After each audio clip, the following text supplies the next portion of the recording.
Registering for the ACT presented by College Possible. Step 1. Head to act.org and click the Register for the ACT button.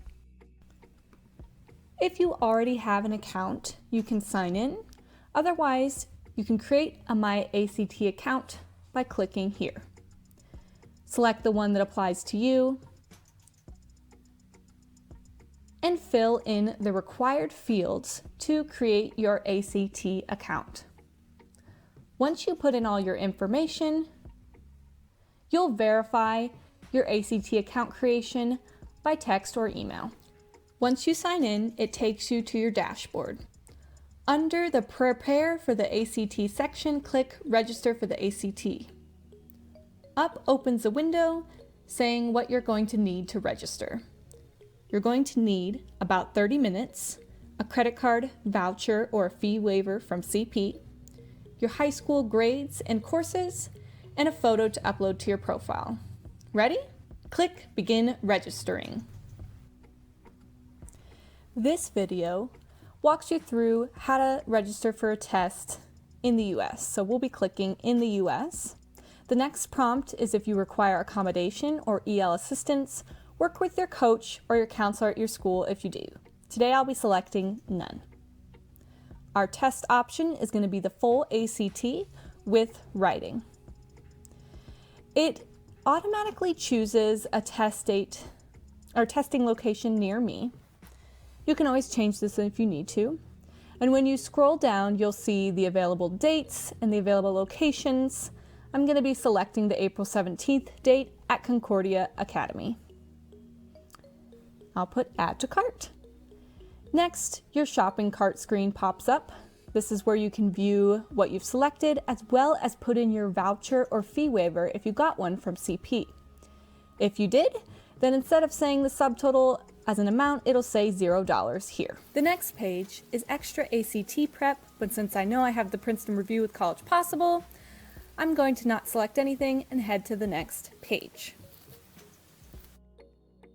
This is the section where you enter your demographic information. It's where you'll upload your photo, indicate who's registering or helping you, input your gender, your background, indicate your race, and you'll also input some info about your language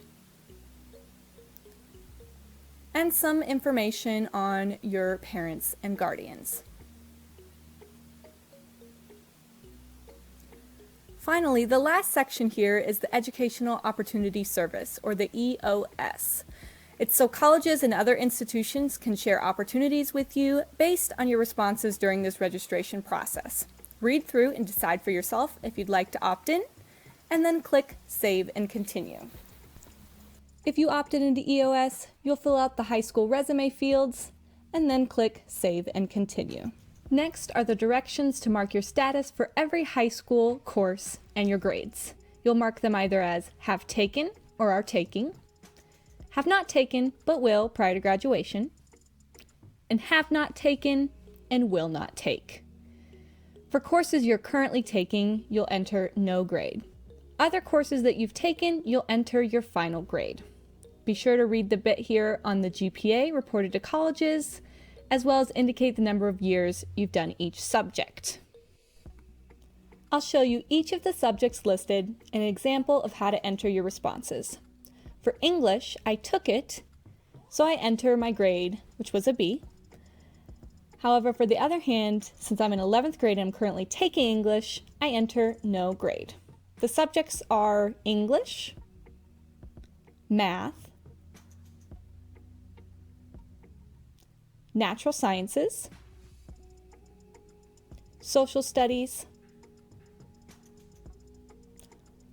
foreign languages, and finally the arts.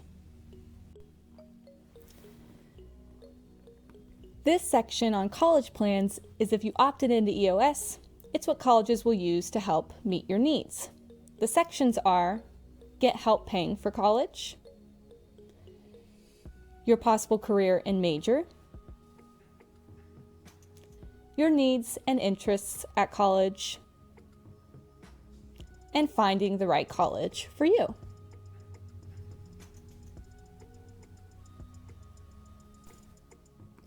The following screen is selecting which schools you want your scores to go to. List them in order of preference, and the first 4 are free. Have questions? You can click through the tips and FAQ section on the right here. Now, select your schools either by their ACT code or use the browse function to find your school by location.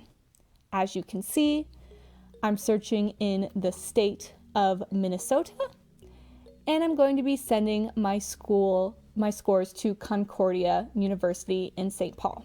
Hit save and continue. Next, enter parent guardian info if you want them to be notified as well. Then, on to payment. Be sure to read through the terms and conditions. Click the box to agree. If you didn't use a fee waiver, this is where you're going to enter your credit card information and then click continue. And the final step is the order review. If you used a fee waiver, your order total shows up as $0. If you're paying with your own card, it'll show how much is being charged here. Scroll through to verify everything is correct. Look at your order summary and hit submit finally to register for the ACT. Hope this helps.